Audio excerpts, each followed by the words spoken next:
नमस्कार, स्वागत है आपका नई सोच नई पहल में। मैं हूं आपका होस्ट एंड दोस्त सुमित। आज से गुप्त नवरात्रि की शुरुआत हो चुकी है और महोबा में मां बड़ी चंद्रिका के दरबार में माताओं की प्रतिमाओं की कह सकते हैं कि प्राण प्रतिष्ठा का आज से शुभारंभ किया जा रहा है। पंडित जी हमारे साथ में ही हैं, उनसे हम जानते हैं किस तरीके से माताओं की पूजा अर्चना के साथ में उनको विराजमान किया जाएगा। पंडित जी सबसे पहले ये बताइए किस तरीके से प्राण प्रतिष्ठा की पूरी प्रक्रिया बनाई गई है। बोलिए चंडिका मैया की जय। माँ का दिव्य दरबार है ये। आसपास 2-4 जिलों में महारानी का नाम है। 51 शक्तिपीठ में भी माँ का नाम लिया जाता है। तो ये हुआ कि नवदुर्गा महारानी के यहाँ प्राण प्रतिष्ठा पहले से थी, तो 10 महाविद्याओं की प्राण प्रतिष्ठा और करवा दी जाए। महामाया बीज में विराजमान है ही हैं चंडिका देवी के रूप में, जो महाकाली, महालक्ष्मी, महासरस्वती का स्वरूप हैं। तो ये 10 महाविद्याएं भी दुर्गा माँ के 10 अवतार के रूप में माने गए हैं। देवी पुराण में इनके बारे में बताया गया है। तो मंदिर चूँकि सभी भक्तों ने मिलकर बनवा ही दिए थे, तो मूर्तियाँ भी आ गई हैं सब। आज से गुप्त नवरात्रि की प्रारंभ है, गुप्त माना गया है। तो इससे ही प्राण प्रतिष्ठा आज से प्रारंभ होगी और 5-7 दिन 8 दिन इनकी नवमी में चलेगी। अंतिम दिन भंडारा होगा इनके अन्नपूर्णा जी का, इस तरह भक्तों के द्वारा। पंडित जी बात की जाए, चलिए चलते हुए बात करेंगे। बात की जाए कि अभी पंडित जी के द्वारा में ये जानकारी बताई गई हुई थी कि जैसे किसी दिन उनकी जो पूजा है वो उसकी प्रक्रिया किसी दिन पुष्प से, किसी दिन आपका अनाज से, किसी दिन मिठाई से। तो ये कैसे पूजा चलने वाली है? क्योंकि मूर्तियों की प्राण प्रतिष्ठा मतलब प्राण डालना माँ के उसमें। तो वेदों में जो हम लोग यहाँ मूर्तियों का प्राण प्रतिष्ठा का जो विधिवत स्वरूप दिया गया है, उसमें यही है पहले दिन जल में उनकी रात्रि विश्राम होगा माँ का, फिर उसके बाद अनाज में होगा, फिर पुष्प में होगा, फिर मिठाइयों में होगा, फलों में होगा। इस तरह इनका फिर पंचामृत से अभिषेक होगा माँ की मूर्तियों का, फिर प्राण प्रतिष्ठित। तो ये कह सकते हैं कि लगातार ये 9 दिन पूजा चलने वाली है और आखिरी दिन जिस दिन भंडारा होगा या उससे पहले माता रानी यहाँ विराजमान होंगी। हाँ, मंदिरों में विराजमान होंगी और महारानी का दुर्गा सप्तशती के 101 पाठ भी हो रहे हैं। सचंडी महायज्ञ का आयोजन भी आज से ही प्रारंभ हो रहा है। तो 11 ब्राह्मण लोग आए हुए हैं, वो अपना जप भी करेंगे महारानी का और पाठ भी करेंगे। अखंड ज्योत तो महारानी की सालों साल से चल रही है यहाँ। अच्छा, ये कह रहे हैं कि जिस तरीके से यहाँ पाठ चलने वाला है, जो हमारे भक्तगण हैं वो अगर यहाँ आना चाह रहे हैं तो कोई समय है जिस समय से वो पाठ स्टार्ट होगा तो सभी लोग आकर दर्शन प्राप्त? सुबह 9 बजे से प्रारंभ हो जाएगा और अंतिम दिन हवन है। जो भी हवन में भी सम्मिलित होना चाहें आए लोग।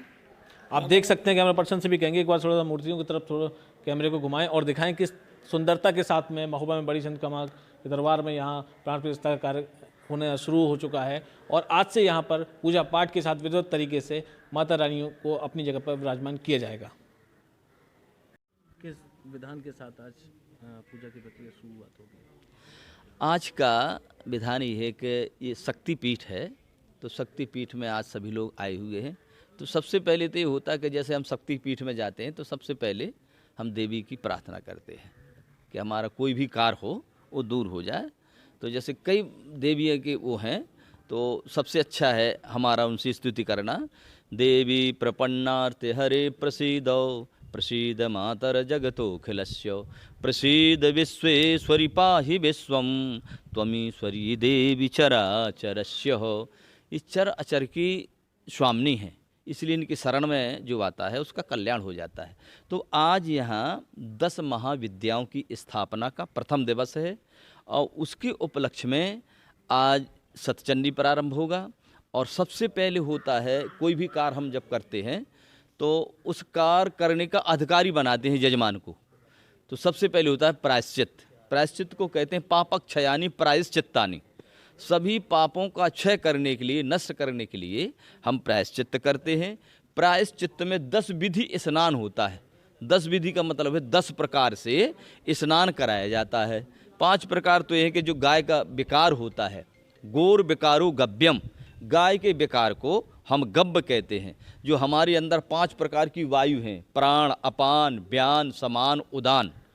तो गाय का जो विकार है पंचगव्य, दूध, दही, घी, मूत्र, गोबर, इनका पान करने से हमारे 5 प्रकार की जो वायु हैं भैया वो शुद्ध हो जाती है। ठीक है, तो सबसे पहले यही होता है कि 5 प्रकार का ये कि 5 इनसे हम पान कराते हैं, इन्हीं से स्नान कराते हैं। इसके बाद सप्तमृतका के द्वारा स्नान कराते हैं। इसके बाद हम सप्तधान्योदक, जो 7 प्रकार का अनाज है उसका जल लेकर के यजमान को स्नान कराते हैं।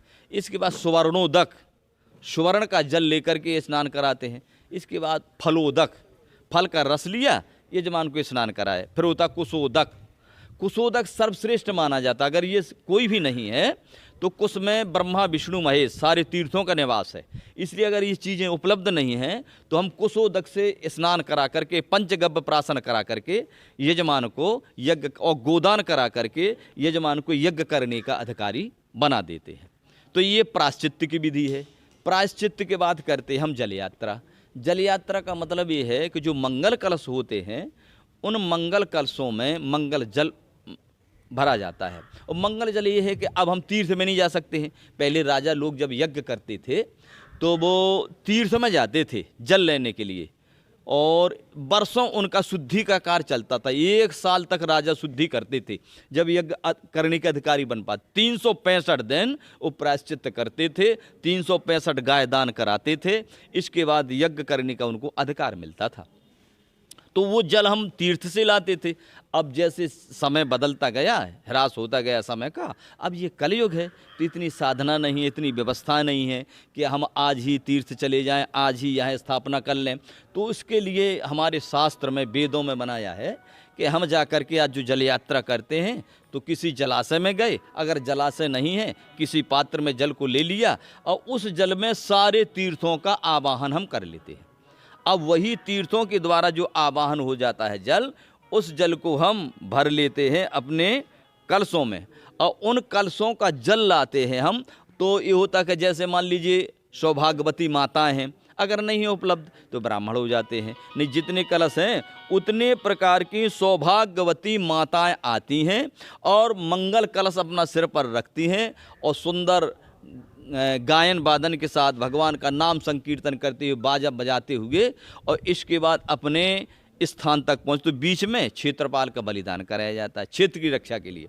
इसके बाद अपना परिक्रमा लगाते हुए, नगर प्रदक्षिणा करते हुए जिस स्थान में आए भगवान का परिक्रमा किया और उन मंगल कलशों को हम मंडप में रख देते हैं। तो आज इसके बाद जब मंडप में रख दिया, अब आई मंडप प्रवेश करने की स्थिति। तो सबसे पहले हम कराते हैं नांदी श्राद्ध। नांदी श्राद्ध करने के बाद अब पितरोकरण चला गया। इसके बाद मंडप के पश्चिम द्वार से हम पूजन करेंगे, यजमान का मंडप में प्रवेश कराएंगे और मंडप में जाकर के गणेश पूजन होगा, कलश स्थापन होगा, ब्राह्मणों का वरण होगा और सतचंडी का जो पाठ है वो पाठ प्रारंभ हो जाएगा।